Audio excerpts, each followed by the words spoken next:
skyscrapers coming down due to fires. In addition to the fire protection, the thermal insulation, that protects, but that only lasts a couple, 3 hours. And so when that's gone, it's the heat that's being wicked away from its source. So that steel never gets to its critical 1200 degree half strength point. It just doesn't happen in massive structures like these. You see the bottom here? I see the bottom. Okay. Yeah.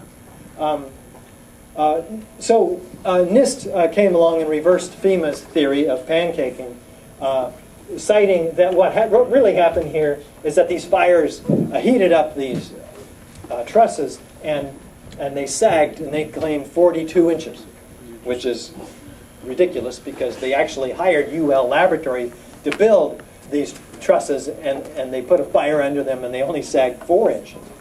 Nevertheless, they claim not only did that happen, but that then pulled on the perimeter column, all of them. And then the columns buckled because of the massive weight up above, just pushed it down.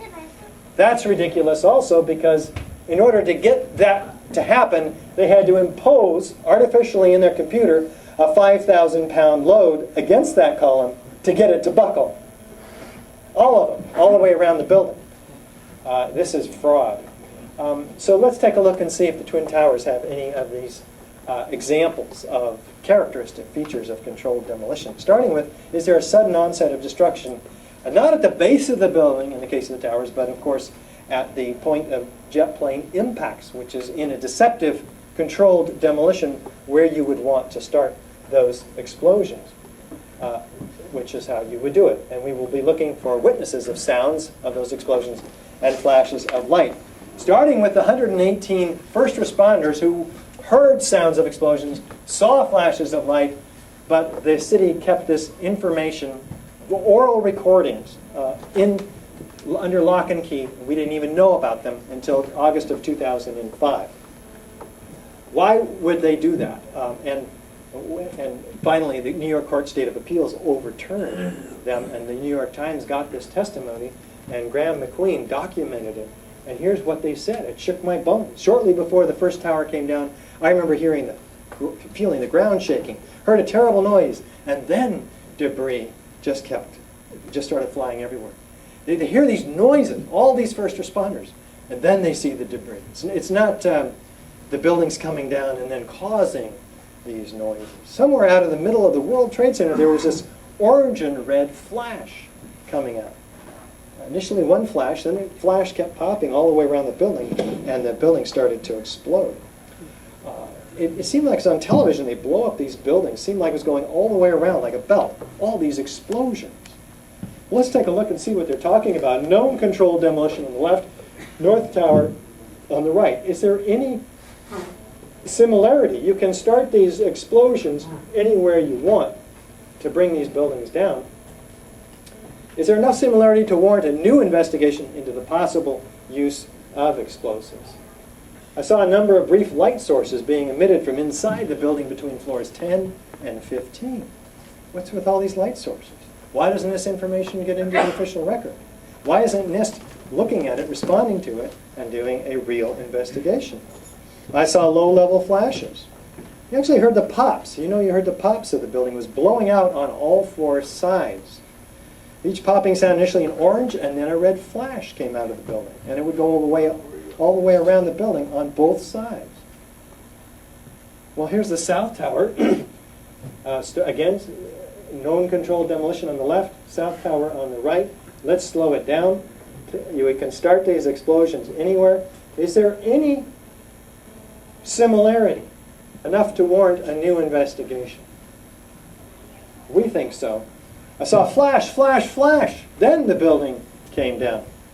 I thought the terrorists planted explosives somewhere in the building. That's how loud it was. A crackling explosive. Another loud boom at the upper floors. Then a series of smaller explosions going completely around the building. Before it came down, I saw low-level flashes.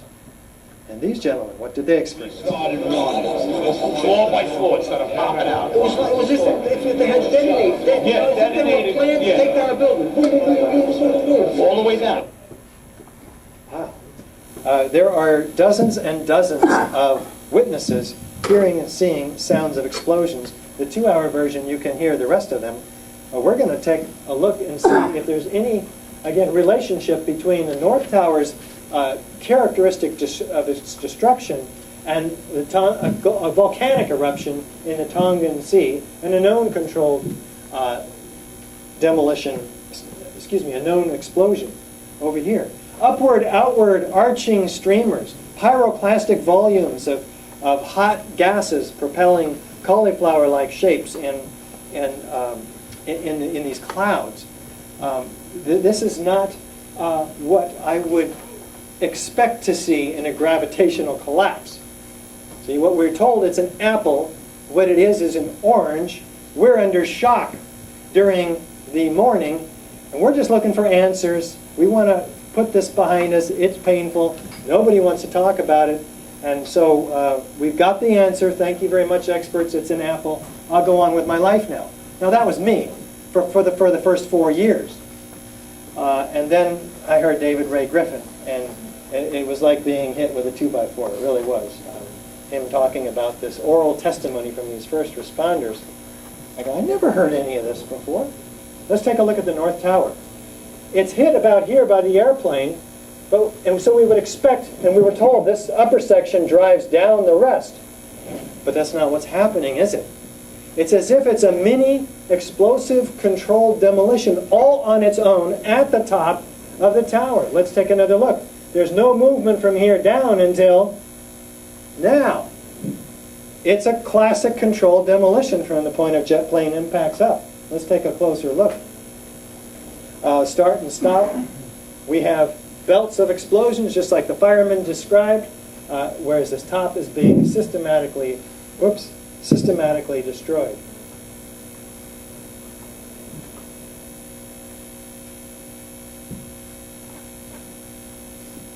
And there's some more fuel that comes, presumably jet fuel that gets burnt here. And then the rest of it goes down. Now let's take a look from underneath, because this is rather startling. We have a series of very violent explosions going on there under this zone of destruction, the crushing zone, they call it. And we'll talk about these upward-outward ejections in a moment. Take a look in the lower right. These explosions are racing down the corner of the building, actually faster than freefall, as documented by David Chandler, right down here. And they're certainly keeping up with the debris falling as fast as freefall. At some points, they're faster than freefall. Fascinating to me. Do we have a straight down symmetrical progression? Well, or debris pile radius is 1,200 feet by FEMA. 1,400 feet is actually what it is. The tower is only 207 feet wide. Why is this debris being distributed all over ground zero and well outside the boundaries? Compare the nice, neat pile of Building 7, classic implosion, to the extremely explosive event that is the Twin Towers.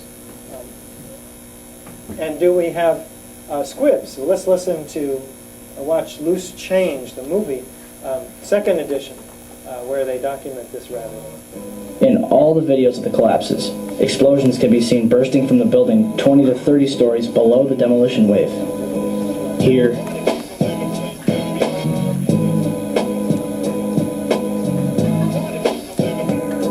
here,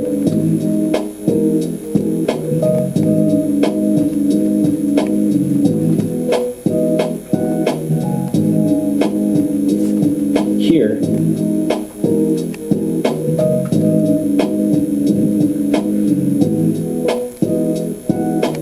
here,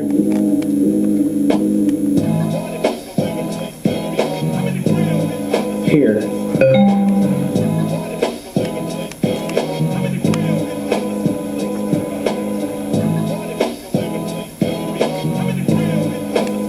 and here.